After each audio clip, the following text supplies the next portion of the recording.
My name is Supraja Rao. I'm an interior designer based out of Hyderabad. I'm the curator for Museum of Telangana, MoT. In this edition, I have invited 8 architectural studios to present a building built using brick by way of model. Hyderabad, a city steeped in history and tradition, proudly presents the Museum of Telangana. An exhibition blends past and present, craft and design, heritage and innovation. This space challenges traditional notions of what a museum can be, celebrating the idea that every thoughtfully designed and skillfully crafted object has the potential to leave a lasting imprint on the cultural memory of a place, time, and people. Through this lens, the exhibition invites us to reconsider architecture not just as a functional necessity, but as an enduring expression of identity and legacy. This edition shifts its focus to architecture, especially featuring the work of 8 visionary architectural studios of Hyderabad. Each of these studios has drawn profound inspiration from Telangana's rich architectural heritage, using one of the most elemental and enduring materials, brick. Long valued for its simplicity and sustainability and the connection to earth, brick has been a cornerstone of both vernacular and monumental architecture throughout history. In this exhibition, these studios have reimagined brick in new ways, weaving the region's legacy into contemporary practice. The curation of this exhibition honors the creative ingenuity of Hyderabad's architects, highlighting how they continue to push the boundaries of design while remaining deeply connected to the region's architectural history. It underscores the transformative power of brick as both material and metaphor, where tradition meets progress, where the past informs the future, and where architecture becomes a living testament to the dynamic spirit of Telangana. In this ever-evolving built environment, this edition of Museum of Telangana stands as a tribute to the enduring relevance of architecture heritage and the possibilities that emerge when timeless materials are infused with contemporary vision. Brick, though humble, is far from ordinary. It possesses a timeless quality that continues to shape the evolution of modern architecture. This exhibition celebrates how these architects have transformed the foundational material into structures, serve practical purpose, and resonate deeply with the spirit of the region. Each model displayed is a testament to the architect's ability to harness the material's versatility and adapt it to new design possibilities while still honoring its historical significance. The reason I chose brick for this curation was when I was about 9 years old, we moved to Delhi, and I was studying in a school which had these 2-3-story buildings, and I think there was maybe an acre of land in the middle which was like a stadium, and these buildings were had brick cladding, must have been done by Raj Rewal or something. And I think somewhere that my love for architecture and brick just stayed within me from then. And little did I know that that building, that school, and those buildings around, it was in Lodhi Road, so they're beautiful buildings which are not beyond 3 floors or 5 floors. So that scale, the greenery around had such lasting impressions on me.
So it's not like any other project here. I mean, because this was done by the villagers totally. In terms of, we train them and we get the temple done. So when the client asked us to design a temple, we said, we are not interested. I'm an agnostic about faith, and we said we can only give a social space.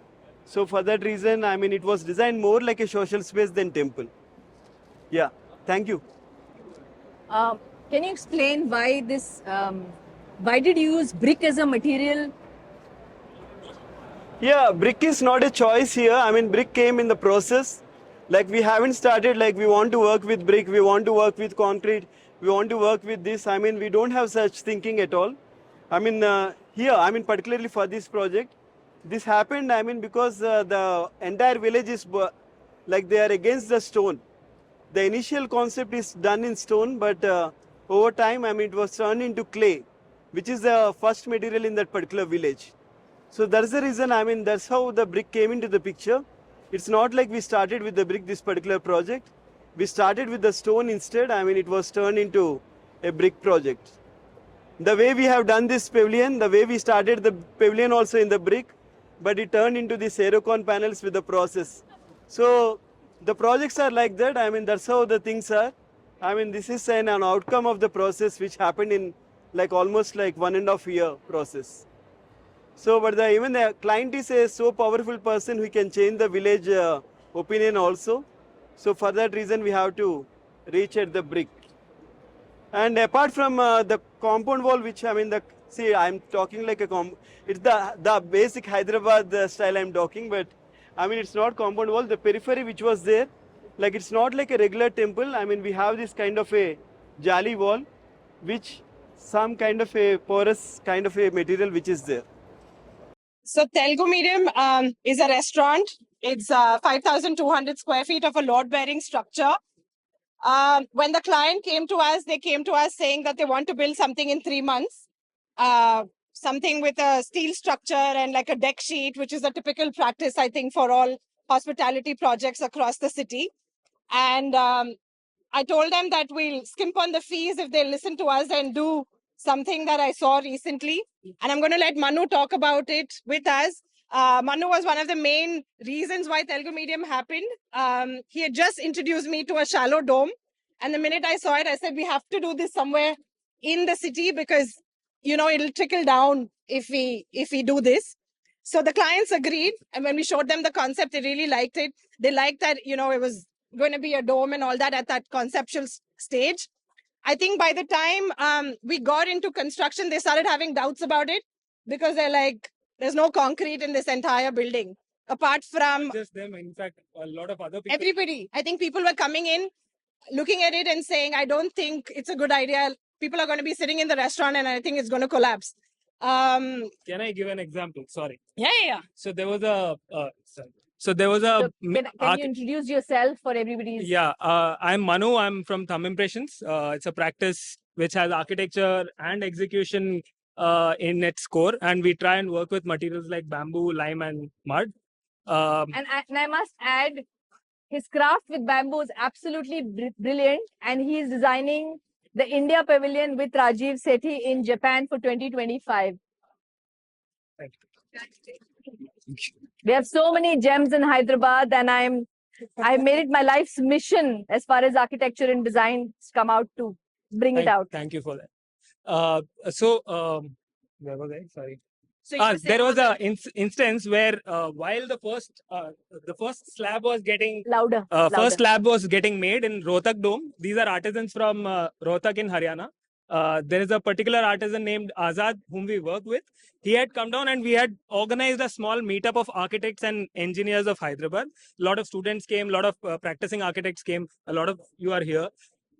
There was a very interesting thing, instance when everybody climbed an ongoing dome except the 3 structural engineers who had visited. They did not enter beyond the beam because they still doubted that it can actually take load, despite having a lot of research work done with IIT.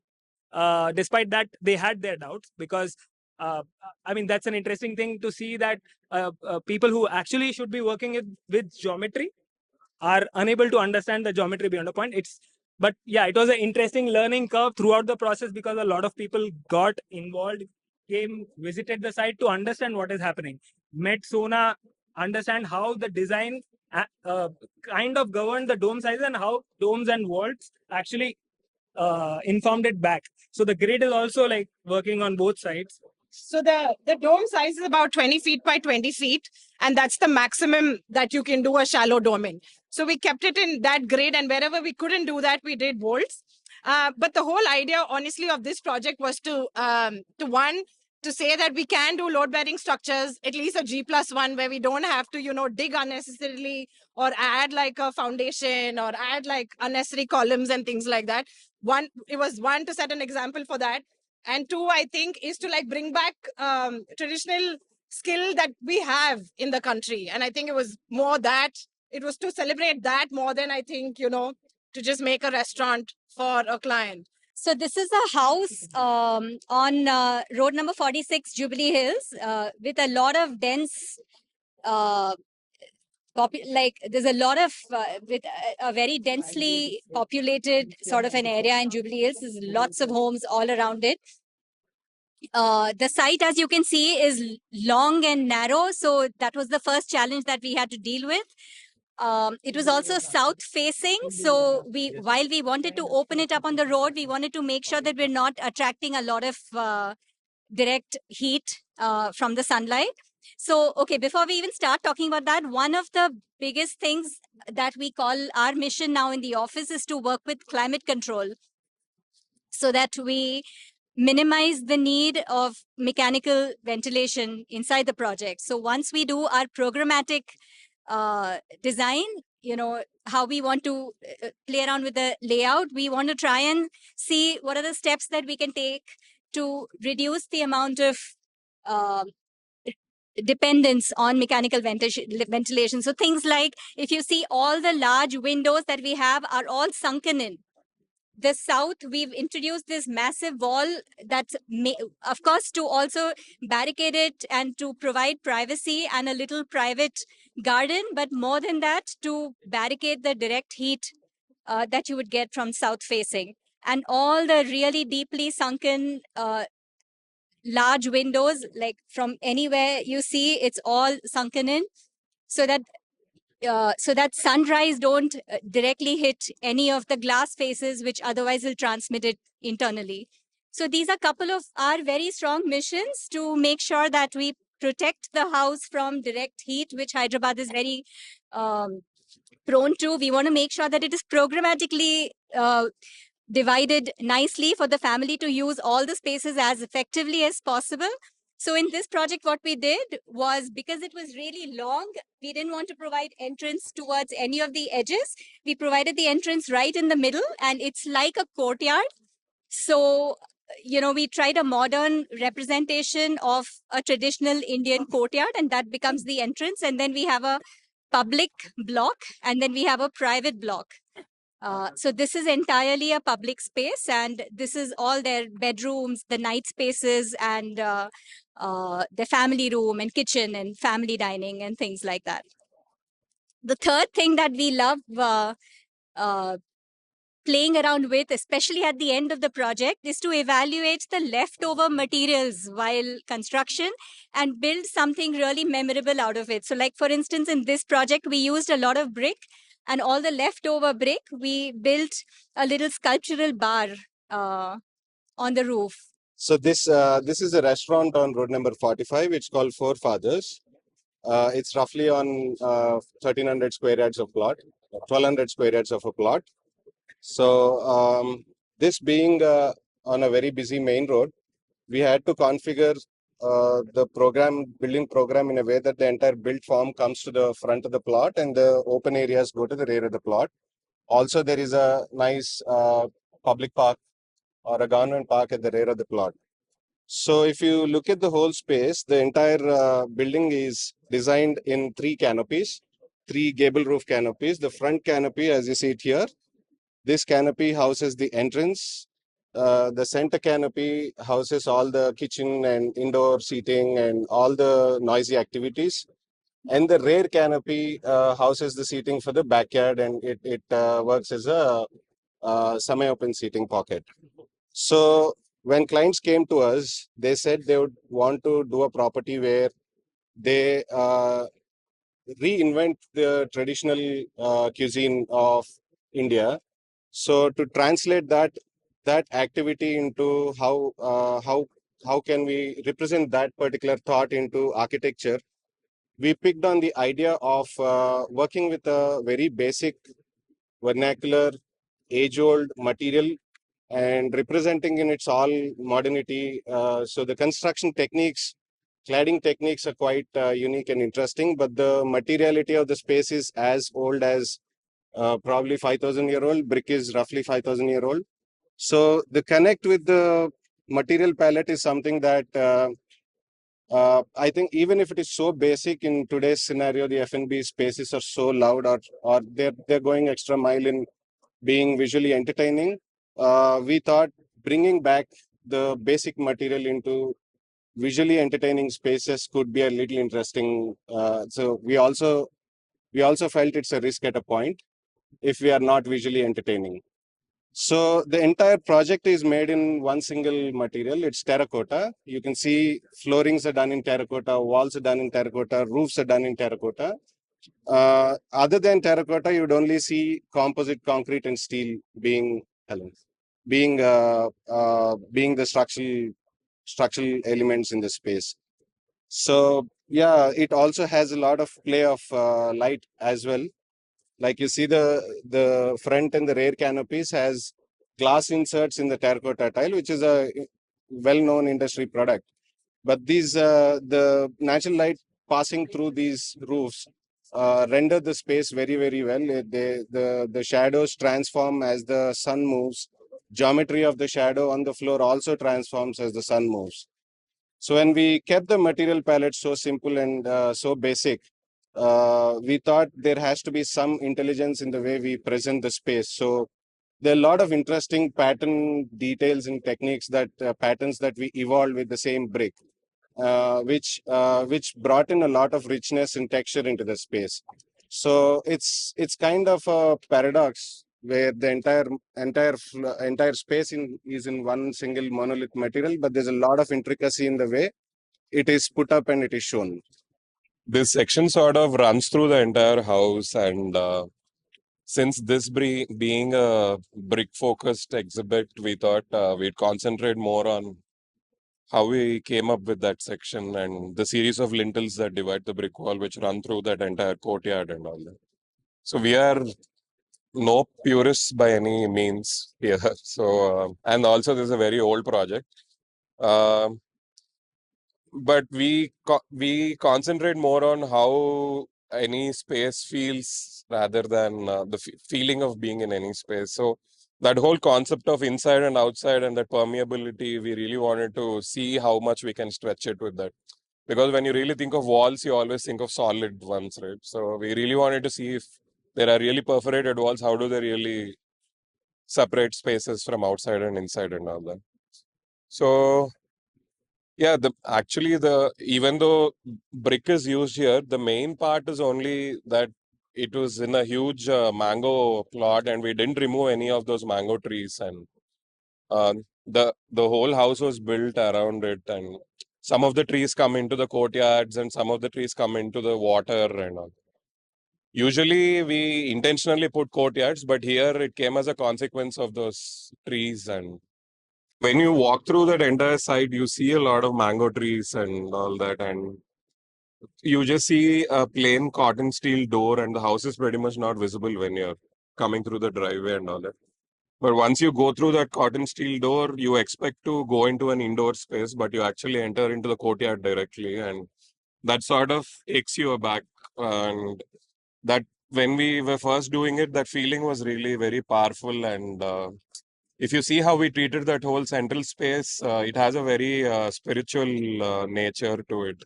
So we started adding all these old Mahabalipuram sculptures there, a lot of water elements, and to really enhance that whole spiritual nature of it. Yeah, this a built to suit studio, and the owner is here. So Hi, welcome to this talk. and So we had to vacate the office, and then Rajesh said, I have this site. Initially came to us to build a house for himself, small. And then he said, okay, you go ahead, build your studio. Make sure that tomorrow I can maybe come and use it. So that was the program. So it was, and I told him that since we were working with these alternate systems at that point and wanted to see how we could work with that in a urban context. We were doing mostly the system, primarily alternate systems, meaning this CSCB, compressed stabilized earth block, and the ferrocrete panel. This system we were trying out in one school and a couple of rural projects. And so this is in that way an opportunity to, when you do your studio, you're less constrained. So you could push your, and thanks to him for that. And my another friend is not here who made it happen during the COVID time. And because largely it's a mason driven system and it's a shuttering free system. The roofing and all is precast panels made on site, assembled and at site.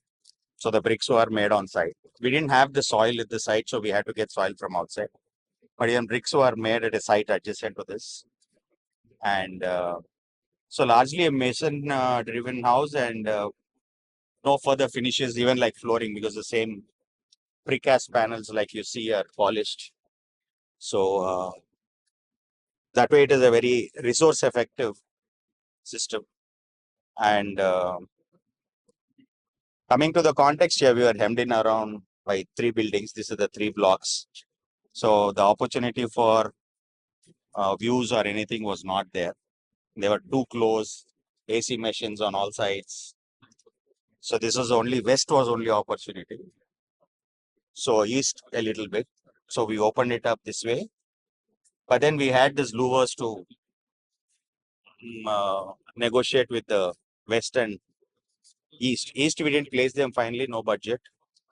So west is where it was more critical. So we placed it here. And the terrain is also a very undulating terrain. So the sites are at different levels, adjacent levels are. So that if you see the section model, you can understand that it takes some advantage of the terrain there. And the roofing on the top is again double layer GI sheets with an air gap. And it's not an air conditioned building. So all my colleagues here are cursing. But they have to live with this option. Yeah. Any questions I can answer? That's easier. So, Sudhir, I have a question for you. You know, many years ago, I think about 10 years, 15 years ago, so you started making a lot of your own hardware. I specifically remember this concealed tower bowl. You know, the version you made was so brilliant.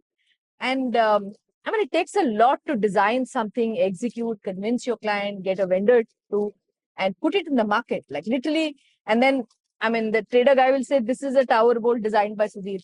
Like, okay, give it. I don't need to think, it'll work. So tell us a little about that process. No, I think we were lucky to challenge these things a long time ago when it was not so acceptable. Largely got to do with people around us. No, I mean, like the Mr. Nemichen was one of. I mean, he's like a master with both metal and wood. So in fact, the louvers were engineered by him. So you sit and work out the details together. And Gautam, my friend who built it. So these decisions can only be taken when you have that kind of a resource. But I think everything cannot happen on the table unless you have the right kind of people around. I think you've really mastered this of building an ecosystem to work around your ethos, and I think it's you kind of inspired a lot of young generation. I mean, I can imagine. I heard so many people say sir, sir, sir, sir. I'm like, oh, I call you Sudhir. Should I be saying sir, sir for you? Anyway, thank you. We'll move to the next. Yes, thanks, Supraja. Would you like to tell us? You were telling me earlier that this is a loose soil. Yeah, actually, this belongs to an architect friend who is not practicing. So that's his plot, and the soil was loose cotton soil. So we had to have something which was light in structure above the surface of it. So we ended up deciding on a wood structure altogether. Plot is also rectangular, but we decided to kind of build it only in half of the plot because the rest could be actually sold when the requirement comes in. So yeah, thank you. The red color, what you see is brick, exposed brick. It's just regular brick, unplastered. The costing also was kind of, we had to check into it because everything kind of worked around that. So every material that we choose, everything kind of depended on that. The wood structure is done by wood called Maddi wood, which is generally used in old construction where they put it as the main structural beam. So it's a very hard wood and it doesn't require much of polishing or anything like that. So that again, we used it only because it was cost effective. Otherwise, we had other choices of wood as such. The red walls are the load-bearing brickwork with the what do you call the wall supporting it, which holds the entire structure together with the structure in between. The whole structure was done in a 3-foot 9-inch grid. So you see the truss on both sides being 3-foot 9, which was decided basically, let's say we would fit a door which is 3-foot 9 in the middle. The staircase would fit in that. And then multiples of these would become the rooms. Let's say a 3 grid would become a bedroom, a 4 grid would become a living room and things like that. The structure also, each column is actually a cruciform shape, which was designed so that the wooden doors and everything could be directly attached to it. So it's like a wooden jamb that we generally see. So any location you could actually put doors here everywhere. So it kind of forms like that. This side, the wood you can actually fit in partitions. So that's a little thinner in a 30-degree angle. So when you open the window at 30 degrees, you have the circulation happening. You don't lose any of the view from the window as such. So that's that's about it. Any questions I could answer? Any questions for Kiran? So what are some of the challenges that you face during execution? Maddi wood is like a very hard wood. So the carpenters had a really hard time kind of working with it. And then we later on found out that it actually expands contracts much more than regular wood. So we had some problems with the doors jamming and stuff like that. So in terms of tolerance, you said it's a cruciform. Huh. So when you had another member coming and getting, how did you manage those tolerances actually? We had a structural engineer. I mean, what tolerance are you talking about? Alignment of course. Alignment, I mean, we had the carpenters who would kind of, we actually talked with them all the details of the joinery and stuff like that. We understood from them in a way, and then they ended up kind of getting it done. So there are some details which we tried to figure out how things work, and that's what was used eventually. So when I was asked to, I usually restrain myself from participating in events like this. For obvious reason, my kind of a practice is very different from perhaps the other 7 or 5 of them at least. So when I was told that brick is the primary material and that is what is going to be spoken about, how different architects have manifested their work, I thought it was an interesting experience because I had my own perspective of what a brick is and how it could be shaped as it. The fact that I do not do residential buildings and I do not do any private projects, it was a challenge for me. And I had the worst possible client on the earth, my mother. Okay. Worst possible client you can ever think of. Every stage she has doubt. When the construction was on, she kept on saying, how can you have a house without a window? I said, why not? She said, nobody is giving you work. That's why you're experimenting on us. I said, fair enough. Still have any problem? So it was a nightmare. In the sense, she never had the courage to talk to me. She always used to harass people who were working on the project, kept on telling things like, what does he think of himself? So, does he think that the house is his? Obviously, it's mine. I said, obviously, yours only. But then why what I wanted is not being done in the house? Exactly why what I wanted in the house to be there? Why it doesn't reflect what we wanted it? I said, like, for me, it's a lifetime chance to experiment, perhaps which I will not be able to experiment elsewhere. So I basically went to the village and, like, found some of the houses. Oh, very unique. They're like, they were able to weather for 60, 70, 80, 100 years, even more. And then I realized that, okay, let me look at it very elementally. Just, okay, I'll take brick as the primary element. And let me see how I can actually take it to the extreme. So, for example, this building is a completely load bearing. It has no supports, not even supports within the brick layers. It's a completely load bearing. You went around, saw, engineer said this cannot be built. It's a loose cotton soil there. It's in coastal Andhra Pradesh, about 20 kilometers from the coast. They said, impossible, you cannot build it. I said, why?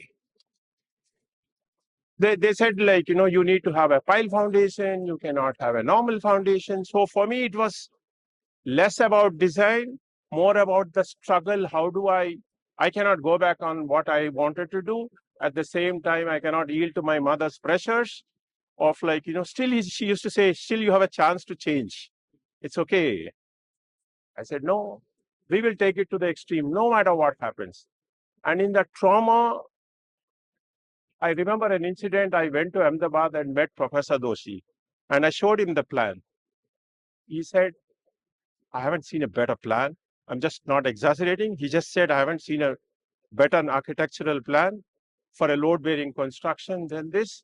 Please go ahead, no matter what happens, even if you quit the profession, build it. Go and build it. But it's easier said than done. I have to go back and face mother every day. And she kept on, and she's okay for some time, and somebody comes and says, what are you building? Are you building a castle? Are you building a kind of, in a village, they have a lot of storage structures. Is it a storage structure? It could be anything, no?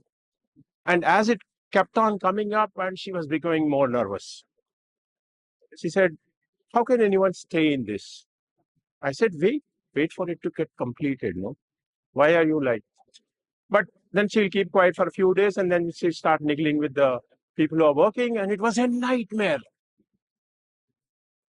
And my half my energy was trying to, like, reconcile, and how do I face her? And what happens? There were some self-doubts also, like somewhere halfway through the process. What happens if it doesn't work? But in the end, she doesn't want to move out of this house now. It has become her identity. Oh. And she now she like any Indian, she flips and says, I always knew it was going to be a good house. I said, what nonsense is this now? She simplifies a typical client we have, And I wonder how 7 architects are working with this kind of clients all the time. One time only I gave up. And I said, I will never, ever work for a private client again, ever. Because it was a nightmare. Like, all the time it was criticism. She always used to say, she used to think that now that I'm not doing any other private work, she used to think nobody's giving me work. And they are like guinea pigs, and I'm using their money and trying to experiment on her. And for me also, it was an education in the sense, okay, can you have some ideal and just hold on to this? See how much you can. People have tried to weather me down in many ways. Just stand. And I found technical support from people like, people who built it. Hunnarsala guys have built it. And you will not, I want and all of you, any of you who are in that area, to go and see. It has no cracks. It's been 4 years. It has no leak. So perfectly built. All the credit to the people who built it, not to me. We just made drawings, and there was no one to supervise on a daily basis as well. But still they managed to pull it off. And my only regret is, before I got Doshi to see the house, he died. Oh. That's my regret. I have one question regarding the house. Yeah. Since you emphasized that it was very difficult, what is the one thing that you folded on? You gave it to your mom and you said, fine, you take this. Like, Nothing.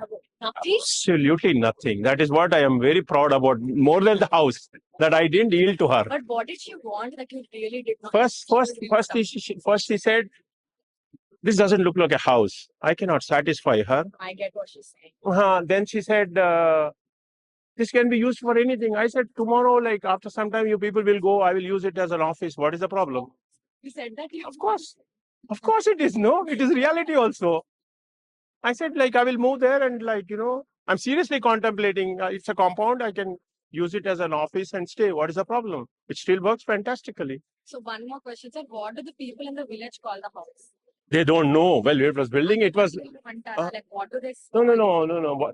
Some of them used to think that it was a storage area. Oh. Some of them thought it's a bricklin when it was coming up. The people had their own association of what it could be. The wildest one was, I think, we are building some fort or something like that. I said, what? I said, Bikari Fort, it must be then. So I don't know. So it has no association with a pre-established archetype of a house. This can manifest itself into anything you want to use later. It's only about open to sky space and a covered space. And I want you people to go and see how the gradual light is there. It's not uniform light like this.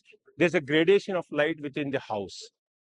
And at one corner, you go and sit, you feel that you are completely secluded, though it's an open pavilion. Just the light makes the difference. You said there are no windows. Absolutely no. Everything opens to the court. Everything opens into the courtyard. And there's no material except for the slab and the ream associated with it. There is absolutely no concrete used anywhere in the house. Very elemental. It has nothing, perhaps nothing from what gets displayed here as a product. There is nothing what was taken from here to put it there. Everything was locally sourced, except exotically the people who were building were from outside, but the material was totally local. Yeah. And all the credit should go to the structural engineer, who is an architect based in Spain. He was the only one who could understand what I was trying to do. Here, engineer said you can't do it. It will crack. Foundation will not stand. And I want you to notice that there's a there's a stone infill into the thing, and directly it is built. And he says a compressive structure by its own weight should not. If it is a pure compressive structure, it will never crack. Because there's a load on it always. There's a load on it. If the quality of the brick is good, it will never. And some of the walls are 34. 3 brick thick. And they said pile foundation, we just dug it, dumped stones which are collected from the surrounds, random stones, no concrete. The engineer said, we will not use any concrete within the ground. It takes away the porosity of it. So we just dumped stone onto it and it's directly built on it. And done by someone who has not seen the site, sitting somewhere else, just based on the drawings and our explanation of the context. He was the only guy, and none of the engineers were ready to sign on the structural document saying that it will not stand.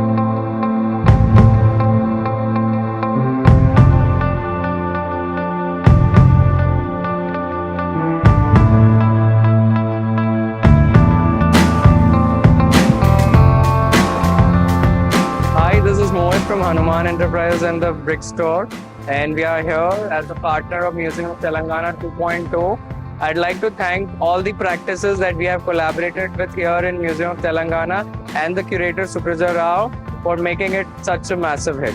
Thank you.